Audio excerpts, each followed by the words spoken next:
When I was working on this book, I was actually preparing a class for students on worship. They were preparing for ministry.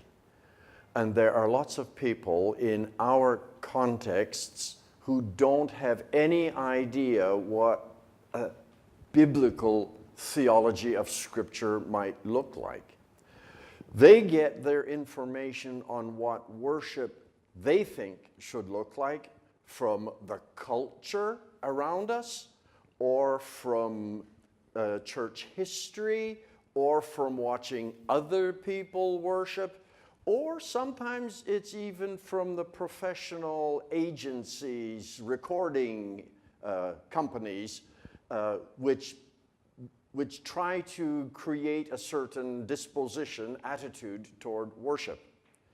When I was doing this book, my concern was to go back to Scripture.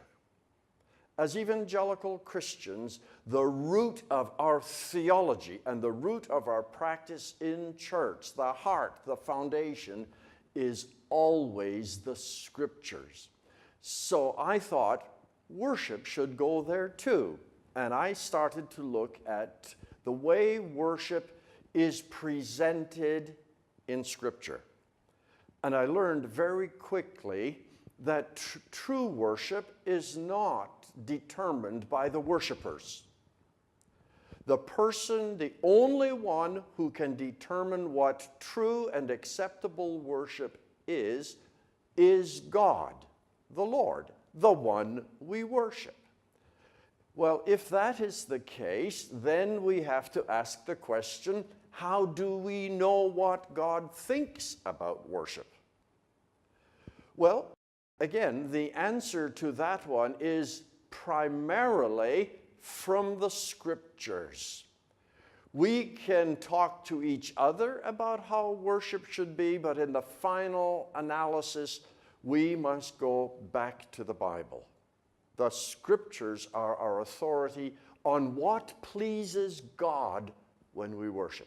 So, as I started this project, I had all sorts of topics related to worship. And for every topic, I began by asking, what does the First Testament, usually called the Old Testament, think about worship? What is its theology of worship and the practice of worship arising out of that theology? And then in every chapter, I go to the New Testament. What does the New Testament do with it? Does it put an end to what was happening in the First Testament, or does it continue, or does it simply transform it? So my concern in this book is to help church leaders, and not just church leaders, Christians, understand what worship is, who is this person we worship, and what does he think about how we worship? And thirdly, what kind of person's worship is acceptable to God? Everybody worships, but not everybody worships acceptably. We have people who worship other gods. They're worshiping, but from the biblical point of view, it's false worship. But we also have people who claim to be worshiping the one true and only God. And while they worship the true God, the way they practice worship is actually wrong, and that makes it false worship.